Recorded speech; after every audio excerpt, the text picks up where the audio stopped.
Perkenalkan, nama saya Evi Junaidi Naitboho.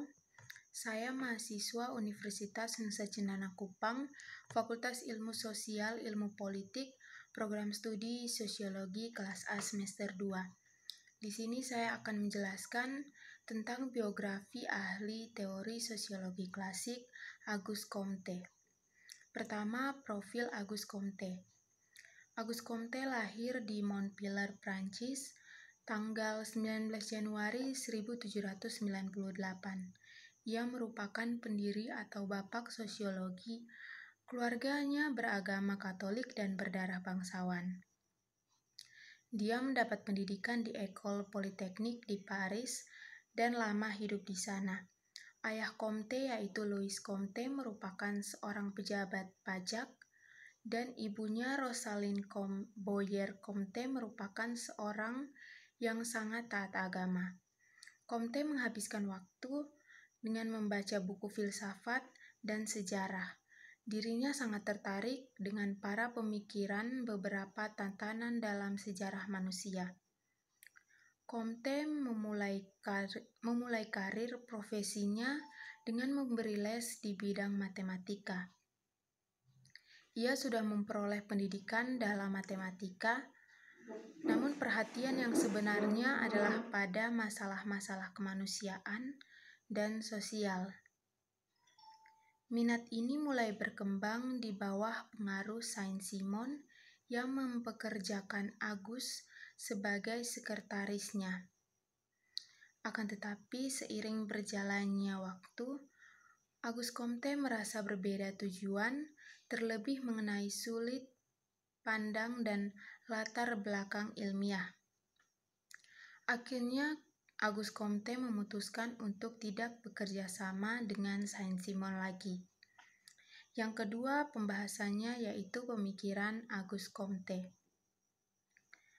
Bagi Comte, pengembangan pengetahuan manusia baik perseorangan maupun secara keseluruhan melalui 3 zaman.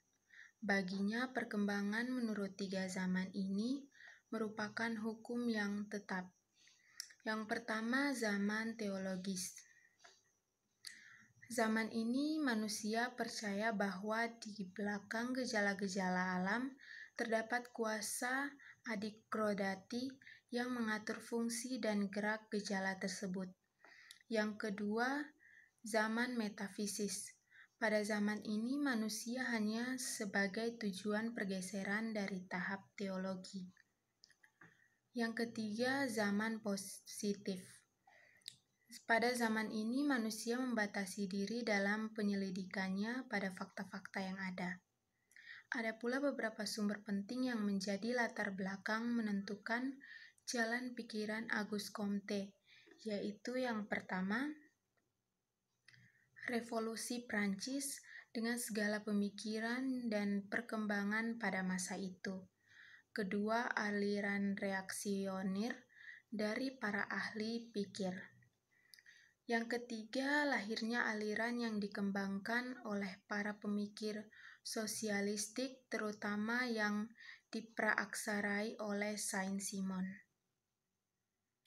3, yang pembahasannya yaitu karya besar Auguste Comte. Ada 3 buku, yaitu yang pertama, Course of Positive Philosophies, yang kedua System of Positive Politics, dan yang ketiga Appeal to Conservative. Salah satu judul bukunya yang paling terkenal yaitu Course of Positive Philosophies menerangkan bahwa pendekatan umum untuk mempelajari masyarakat harus melalui urutan-urutan tertentu yang kemudian akan sampai pada tahap akhir yaitu tahap ilmiah. Auguste Comte disebut sebagai bapak sosiologi karena dialah yang pertama kali memakai istilah sosiologi dan mengkaji sosiologi secara sistematis, sehingga ilmu tersebut melepaskan diri dari filsafat dan berdiri sendiri sejak pertengahan abad ke-19. Comte menghabiskan waktunya dengan menyusun beberapa karya besar lainnya, bahkan dirinya sempat menyelesaikan formula sosiologinya. Tulisannya kemudian diteliti dan disebarkan secara luas di seluruh Eropa. Banyak intelektual yang kemudian menerjemahkannya dan mengumumkan karyanya. Demikianlah pembahasan mengenai biografi singkat dari Auguste Comte yang dapat saya sampaikan. Sekian dan terima kasih.